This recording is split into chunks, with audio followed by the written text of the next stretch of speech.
네, 저희가 새해를 시작하면서 이 그리스도인으로서의 정체성이 중요하다라는 말씀을 나누면서 그 정체성 중에 천국 시민의 정체성, 우리는 천국 시민이다 하는 그 정체성이 중요하다라는 말씀을 함께 나누었습니다. 교회 다니는 이유가 뭔가, 또 교회를 다닌다는 건 어떤 의미인가? 그리스도인으로서 살아간다는 것은 어떤 의미인가? 신앙생활 한다는 것은 어떤 의미인가?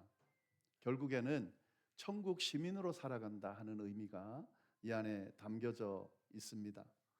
저희는 지금 이 세상에 살고 있지만 사실 천국 시민권을 가진 천국 시민입니다. 우리는 하늘에 속한 사람이고요. 하늘에 속한 사람으로서 이 땅에서 살아가고 있는 겁니다. 우리가 죽고 나면 하늘나라에 가서 천국 시민으로서의 삶을 누리겠지만 사실 그 전부터 이 땅에 살면서부터 우리는 천국 시민으로서의 삶을 살아갈 수 있어야 됩니다. 왜냐하면 지금 우리가 천국 시민이기 때문에 그렇습니다. 자, 그러면 천국 시민으로 살아간다는 것은 어떤 삶인가? 지난번에 참빛을 품고 살아가는 삶이다라는 말씀을 전해드렸습니다. 오늘은 또 다른 주제로 천국 시민으로 살아간다는 것이 어떤 것인지 함께 나누도록 하겠습니다. 오늘은 하나님의 자녀로 살아가는 삶이다 라고 하는 제목으로 좀 말씀을 나누겠습니다. 천국 시민으로 살아간다는 것은 하나님의 자녀로 살아간다는 의미가 된다는 거죠. 두 건 같은 말이라는 거죠. 하나님의 자녀로 살아간다는 것은 천국 시민으로 살아간다는 것이고, 천국 시민으로 살아간다는 것은 하나님의 자녀로 살아가는 것이다 하는 겁니다. 오늘 말씀 12절 말씀을 보면은 이렇게 되어 있죠. 영접하는 자, 곧 그 이름을 믿는 자들에게는 하나님의 자녀가 되는 권세를 주셨다. 그리스도인이 된다는 것이 어떤 것인지를 분명하게 드러내주는 그런 말씀입니다. 영접하는 자, 곧 그 이름을 믿는 자. 다시 말해서 예수님을 영접하고 믿고 따르는 자들에게는 하나님의 자녀가 되는 권세를 주셨다. 성경이 분명하게 이야기하고 있습니다. 그리스도인은 하나님의 자녀입니다. 우리가 그리스도인이 되는 순간에 하나님의 자녀가 되었습니다. 그렇기 때문에 우리는 하나님의 자녀로 살아가야 하는 그런 삶의 의미가 생겼다라고 하는 사실을 우리가 기억할 필요가 있다는 거죠. 근데 이 하나님의 자녀로 살아간다라고 하는 그 의미가 그러면 뭔가 하는 거죠. 하나님의 자녀로, 그래 나는 하나님의 자녀가 됐으니까 그 자녀로 살아가면 되지라고 그렇게 생각할 텐데, 사실은 이 의미를 우리가 구체적으로 이해할 필요가 있습니다. 도대체 하나님의 자녀로 살아간다는 것은 어떤 건가? 오늘은 한 두 가지 정도 하나님의 자녀로 살아간다는 게 어떤 건지 함께 좀 나눠보도록 하겠습니다. 하나님의 자녀로 살아간다는 것은요, 기본적으로 다 아시는 내용이죠. 하나님의 자녀의 신분으로 살아간다는 의미가 되는 겁니다. 하나님의 자녀의 신분이 우리의 정체성이다 하는 거죠. 여러분, 예수 믿고 난 뒤에 달라진 게 뭐냐면요, 신분이 달라졌다는 거예요. 하나님의 자녀가 됐다라고 하는 것은 하나님의 자녀로서의 신분으로 바뀌어졌다는 것을 의미하는 겁니다. 우리가 예수를 믿고 하나님의 자녀가 되는 순간 어떤 일이 일어나냐면, 하늘 생명책에, 하나님의 그 생명책에 우리의 이름이 기록되었다라는 의미가 되는 거예요. 이걸 좀 더 우리 표현으로 하자면 호적에 올려졌다는 겁니다. 그러니까 우리 혈통이 누구고 우리 자녀가 누구인지 기록되어진 호적이라는 게 있잖아요. 그 호적에 이름이 올려졌다는 의미가 되는 거죠. 신분이 달라졌다는 겁니다. 우리는 하나님의 생명책, 하나님의 그 호적에 우리의 이름이 기록되었다라는 의미가 이 안에 담겨져 있는 거죠. 그러니까 하나님의 자녀로 살아간다는 건 뭐냐면, 하나님의 생명책에 이름이 기록된 신분을 가지고 살아간다는 의미가 있는 겁니다. 더 이상 죄의 매인, 악의 지배를 받는, 사단의 지배를 받는 그런 신분이 아니고 하나님의 자녀로서의 신분을 가지고 살아가는 사람이 되었다라고 하는 것이 바로 하나님의 자녀로 살아간다는 것의 의미입니다. 여러분, 예수를 믿고 그리스도인이 되었는데, 그리고 하나님의 자녀가 됐는데 나의 신분이 하나님의 그 생명책에 기록된 그 신분에 걸맞는 삶을 살고 있는가 한번 생각해 보면 여러분이 하나님의 자녀로 살아가고 있는지 아닌지가 분명하게 드러나게 되어 있습니다. 여러분이 여전히 이 세상의 지배를 받으면서, 악의 지배를 받으면서, 사단의 지배를 받으면서 하나님의 자녀로서 할 수 없는 일들을, 그런 행동들을, 그런 생각들을, 그런 목적들을 가지고 살아가고 있다라고 하면 신분이 달라진 게 아니죠. 예. 신분에 걸맞게 살지 않거나 하나님의 자녀로서의 신분을 가지지 못했거나 두 가지 중에 하나가 되는 거죠. 여러분, 꼭 기억할 수 있기를 바랍니다.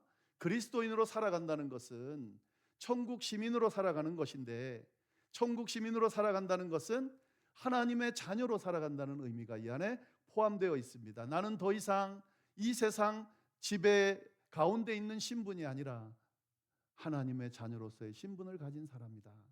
이것을 기억하면서 살아가는 사람이 바로 하나님의 자녀로 살아가는 사람이다. 꼭 기억할 수 있기를 바랍니다. 이건 다 아는 내용이고요. 그래서 지금 제가 반복하면서 정리했다 이렇게 생각하시면 될 것 같고, 이제 정말 제가 나누고 싶은 하나님의 자녀로 살아간다는 게 어떤 삶인지 함께 좀 나누기를 원하는데, 오늘 말씀을 다시 한번 제가 읽겠습니다. 12절 말씀입니다. 영접하는 자, 곧 그 이름을 믿는 자들에게는 하나님의 자녀가 되는 권세를 주셨다. 예. 성경이 지금 분명히 말씀하고 계시죠. 영접하는 자, 그 이름을 믿는 자에게는 하나님의 자녀가 되게 해주셨다. 사실 이렇게 이야기해도 충분히 의미가 전달이 됩니다. 그렇잖아요. 예수 믿는 자는 하나님의 자녀가 되게 해주셨다. 이렇게 성경을 마감해도 괜찮습니다. 그런데 성경은 하나님의 자녀가 되는 권세를 주셨다라고 분명하게 이야기하고 있다는 거죠. 성경에 나오는 단어들은요, 절대로 그냥 함부로 별 의미 없이 반복하지 않습니다. 성경에 나오는 모든 단어들은 의미가 있습니다. 그러면 왜 하나님의 자녀가 되게 해주셨다라고 해도 되는데 하나님의 자녀가 되는 권세를 주셨다라고 말하고 있는가? 우리가 그 의미를 좀 잘 들여다볼 필요가 있습니다. 여기서 권세라는 것은 특권을 말하는 겁니다. 특별한 권리요. 하나님의 자녀가 되면 동반되어 오는, 같이 따라오는 특별한 권리가 있다. 그것이 주어졌다라는 말씀을 하고 싶은 거예요. 영접하는 자, 곧 그 예수 그리스도의 이름을 믿는 자들에게는 하나님의 자녀가 되게 해주실 뿐만 아니라 하나님의 자녀가 되면 따라오는 특별한 권리를 허락해 주셨다 하는 겁니다. 이 권리를 누리며 사는 사람들이 바로 하나님의 자녀로 살아가는 삶을 사는 사람이다 하는 거죠. 어떤 권리를 주셨을까? 여러 가지 권리가 있겠죠. 그 중에 오늘 두 가지를 오늘 함께 나누려고 합니다. 하나님의 자녀로서 누릴 수 있는 특별한 권리 두 가지. 첫 번째는 뭐냐면 하나님 앞에 담대하게 필요한 것들을 구할 수 있는 권리가 주어졌다는 거죠. 여러분, 이 부모가 자녀들을 바라보면서요, 자녀들의 필요를 채워줄 마음들을 다 가지고 있죠. 그죠? 정상적인 부모라면 자녀들이 필요로 하는 것은 어떤 것인지 채워주고자 하는 마음이 있습니다. 태어나면서부터 그들이 돌봄을 받을 때까지 끊임없이 부모는 그들의 필요를 채워줍니다. 사실 성인이 되고 더 이상 그들이 부모에게 요구할 필요들이 없음에도 불구하고 부모의 마음은 어떤 것이든 그들이 필요하다라면 채워주고자 하는 마음이 있죠. 이건 뭘 의미합니까? 자녀들에게 이 부모와의 관계에서 가지고 있는 특별한 권리가 있다는 거죠. 그게 뭐냐면 언제든 어떤 것이든 부모에게 그 필요를 요구할 수 있는 권리가 주어져 있다는 의미가 되는 거죠. 자녀들은 부모에게 자신들의 필요를 요구할 권리가 있습니다. 특별한 권한이 있습니다. 나의 부모라면 분명히 내가 이 필요로 하는 것을 구해도 되고 그것이 허락되어 있을 뿐만 아니라 그 필요들을 채워줄 거라고 하는 그런 특별한 관계가 형성되어 있다라고 하는 거죠. 여러분, 우리가 하나님을 아버지라고, 하나님이 우리를 당신의 자녀라고 명해주는 그 순간에 우리에게 어떤 것이든 우리의 필요들을 하나님 앞에 간구할 수 있는 특별한 권리가 주어졌다는 것을 기억할 수 있기를 바랍니다. 예수님께서 이런 말씀을 하셨어요. 마태복음 7장 7절부터 11절 말씀에 이런 말씀을 하셨습니다. 구하여라. 그러면 하나님께서 너희에게 주실 것이다. 찾아라. 그리하면 너희가 찾을 것이다. 문을 두드려라. 그리하면 하나님께서 너희에게 열어주실 것이다. 구하는 사람마다 얻을 것이고 찾는 사람마다 찾을 것이고 문을 두드리는 사람에게 열어줄 것이다. 그리고 난 뒤에 뭐라고 이야기하셨냐면 이 다음의 내용도 중요합니다. 이렇게 말씀하셨어요. 너희 가운데서 아들이 빵을 달라고 하는데 돌을 줄 사람이 어디에 있으며 생선을 달라고 하는데 뱀을 줄 사람이 어디에 있겠느냐. 너희가 악해도 너희 자녀에게 좋은 것을 줄 알거든. 하물며 하늘에 계신 너희 아버지께서 구하는 사람에게 좋은 것을 주지 아니하시겠느냐. 예수님의 말씀입니다. 여러분, 하나님과 우리 사이에 아버지와 자녀의 관계가 맺어졌다면 우리에게 특별한 권리가 주어졌습니다. 우리가 필요로 하는 것을 감히 하나님 앞에 나가서 구할 수 있게 되었을 뿐만 아니라 구할 때에 하나님께서 우리의 필요를 채워 주신다라고 하는 이 약속이 주어져 있다 하는 거죠. 여러분, 우리가 교회에서 기도하라 그러죠. 뭐 힘든 일이 있거나 간구가 있거나 필요가 있거나 기도 많이 하십시오. 기도하십시오. 계속 기도하라고 강조를 해요. 근데 왜 기도하라고 강조할까요? 우리는 왜 하나님 앞에 나와서 하나님 앞에 우리의 필요를 아뢰면서 기도할까요? 어떤 전제가 있는 거예요? 하나님은 나의 아버지이기 때문에 내가 이 필요를 감히 간구할 수 있을 뿐만 아니라 이 필요들을 간구할 때 하나님께서 응답해 주신다고 믿기 때문에 기도하는 거죠. 그리고 이렇게 기도하는 사람은 그 기도 응답을 받게 되어 있습니다.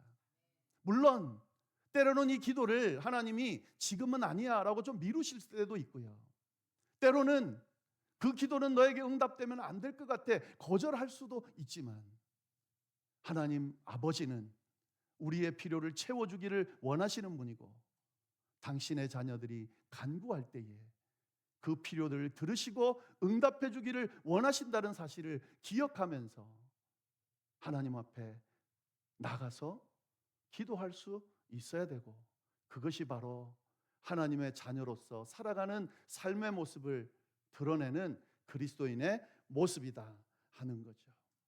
여러분, 하나님의 자녀로 살아가고 싶으세요? 그러면 많이 기도하세요. 필요를 채워달라고 간구하세요. 하나님의 자녀답게 머뭇거리지 마시고요. 천국 시민답게 하나님 나 이것이 필요합니다. 저것이 필요합니다. 하나님 앞에 간구할 수 있기를 바랍니다. 만약에 여러분이 하나님 앞에 기도하지 않는다면 하나님 앞에 어떤 필요가 있음에도 불구하고 간구하지 못한다면 두 가지 중에 하나예요. 하나는 이 하나님이 내 기도를 들으시고 응답해 주지 않을 거라고 생각하거나 능력이 없다 생각하거나 아니면 하나님과 나 사이에 아버지와 자녀 관계가 맺어지지 않았거나 이 두 가지가 아니라면 여러분 끊임없이 올 한 해도 간구할 내용들, 필요한 내용들이 많을 거예요. 머뭇거리지 마시고 하나님 앞에 나아가서 그 필요를 아뢰시기를 바랍니다. 구하는 이에게 주시겠다. 찾는 이에게 찾게 하겠다. 문을 두드리는 이에게 열리게 하겠다. 약속해 주신 그 하나님께서 우리의 기도를 들으시고 응답해 주심으로 당신의 아버지 되심을 우리에게 드러내 주실 겁니다. 두 번째, 자녀가 되어서, 하나님의 자녀가 되어서 얻게 되는 특별한 권리는 뭐냐? 하나님의 보호를 받을 수 있는 권리입니다. 하나님의 보호를 받게 되는 권리. 이 자녀가 부모의 보호를 받는다는 것은 당연한 권리죠. 그렇죠? 예, 부모이기 때문에 자녀들을 보호할 권리가 있습니다. 그래서 자녀들은요, 부모들에게 나를 보호해 줄 권리를 주장할 수 있습니다. 마찬가지예요. 하나님이 우리 아버지라면 자녀인 우리를 보호해 줄 의무가 있고, 또 우리는 아버지 하나님께 나를 보호해 달라고 요구할 그런 권리가 있다는 거죠. 여러분이 아버지의 보호를 받는다는 것만큼 대단한 것은 없습니다. 네. 아버지의 보호를 받는다라고 하는 의미 안에는 이 아버지의 보호 때문에 담대할 수 있고 당당할 수 있다는 의미가 이 안에 포함되어 있습니다. 어떤 초등학교의 어린아이가 중학생, 고등학생 형들 앞에서 위축될 수밖에 없죠. 그죠? 그런데요, 아버지랑 같이 있으면 누구 앞에 있어도 당당할 수 있죠. 아버지의 보호를 받기 때문에 당당할 수 있다는 거죠. 여러분, 성경에 나오는 수많은 믿음의 선배들이, 또 우리가 알고 있는 수많은 믿음의 승리를 거둔 사람들이 시련과 역경 앞에서 위축될 수밖에 없는 그런 상황 앞에서 어쩜 그렇게 당당할 수 있었을까? 우리와 다르게 좀 특별한 존재들일까? 그렇지 않습니다, 여러분. 그들도 우리처럼 연약한 존재들이고, 그들도 우리처럼 겁이 많고 힘이 없고 미약한 그런 존재들이었습니다. 그런데 그런 역경과 시련 앞에서 어쩜 그렇게 당당할 수 있었는가? 그들은 한결같이 천지를 지으신 하나님께서 나의 아버지이심을 믿고 그 아버지 하나님이 내 곁에서, 내 뒤에서 보호하고 있다는 것을 믿었기 때문에 당당할 수 있었던 거죠. 여러분이 다윗과 골리앗의 이야기를 잘 아실 텐데요. 다윗이 골리앗 앞에서 당당히 싸워서 이겼다. 어떻게 이길 수 있었을까? 뭐 여러 가지가 있죠. 그는 목동이어 가지고요, 그 양을 지키기 위해서 곰이나 사자나 이런 거친 그런 동물들과 싸워서 그 양들을 지킬 정도로 훈련이 잘 됐던 그런 사람입니다. 그래서 골리앗을 이길 수 있었다. 뭐 그것도 한편으로는 맞죠. 근데 여러분, 상식적으로 이길 수가 없어요. 다윗과 골리앗 싸움에서 다윗이 이길 수도 있다라는 말이지, 둘이 싸워서 당연히 골리앗이 이기는 것이 그게 진리입니다, 여러분. 근데 어떻게 다윗이 골리앗과 싸워서 이길 수 있었을까? 그의 고백 속에 그 이기는 원인이 담겨져 있습니다. 사무엘상 17장 45절부터 47절까지의 말씀, 골리앗과 싸우면서 골리앗 앞에 서서 했던 그의 고백이 있습니다. 제가 한번 읽어보겠습니다. 다윗이 블레셋 사람에게 이르되 너는 칼과 창과 단창으로 내게 나아오거니와 나는 만군의 여호와의 이름 곧 내가 모욕하는 이스라엘 군대의 하나님의 이름으로 내게 가노라. 오늘 여호와께서 너를 내 손에 넘기시리니 내가 너를 쳐서 내 목을 베고 블레셋 군대의 시체를 오늘 공중의 새와 땅의 들짐승에게 주어 온 땅으로 이스라엘의 하나님이 계신 줄을 알게 하겠고 또 여호와의 구원하심이 칼과 창에 있지 아니함을 이 무리에게 알게 하리라. 전쟁은 여호와께 속한 것인즉 그가 너희를 우리 손에 넘기시리라. 다윗은 철저하게 자기 등 뒤에서 자기를 보호하고 계신 하나님의 그 보호하심을 믿었습니다. 그런 든든한 아버지가 계시니까 자신보다 훨씬 큰, 감당하기 힘든 골리앗 앞에서도 당당할 수 있었고, 그 하나님을 의지하고 싸워서 이길 수 있었다는 거죠.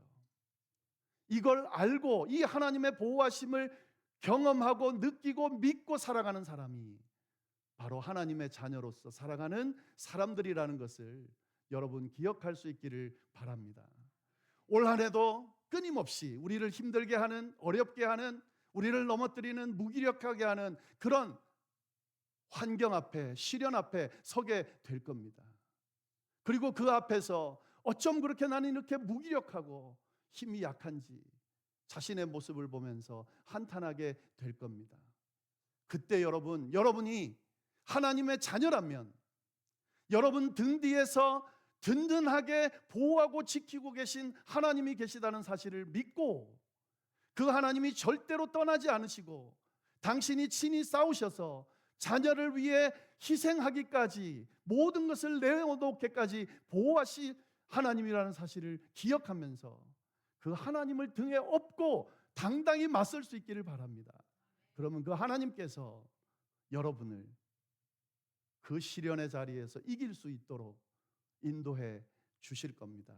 그렇게 하루하루를, 순간순간을 승리하며 살아가는 사람들, 그 사람들이 바로 하나님의 자녀로 살아가는 사람들이고 천국 시민으로 살아가는 사람들이라는 것을 기억하면서 우리 모두 올 한 해에 주님께서 주시는 이 특별한 권리를 마음껏 누리면서 승리하며 살아가는 우리 모두 될 수 있기를 간절히 바랍니다.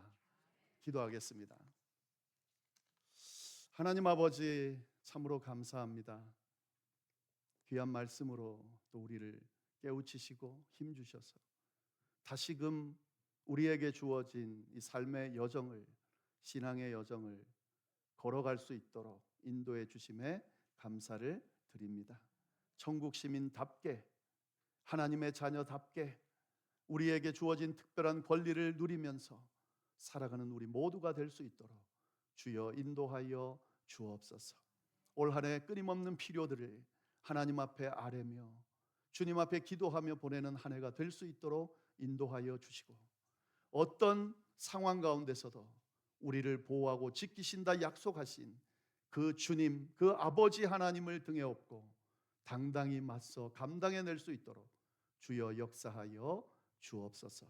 혹시 이 시간에 정말 감당하기 쉽지 않은 어려움 앞에서 어찌할 바를 몰라 하는 그런 영혼이 있다면 하나님 함께하여 주셔서 보호하시고 지키시는 그 주님을 바라보게 하시고 그 주님의 손을 붙들고 능히 감당하는 역사가 일어날 수 있도록 주여 인도하여 주옵소서. 아직도 이 하나님과 아버지와 자녀 관계를 맺지 못한 사람들이 있다면 영접하는 자, 곧 그 이름을 부르는 자들에게는 하나님의 자녀가 되는 권세를 주시겠다 약속했사오니 예수 그리스도를 믿고 받아들이는 이 놀라운 구원의 은혜가 임할 수 있도록, 그래서 하나님과 우리 사이에 맺어지는 이 아름다운 관계가 그에게도 임할 수 있도록 주여 역사하여 주옵소서. 함께하여 주시리라 믿고 우리를 구원하신 예수님의 이름으로 기도드립니다. 아멘.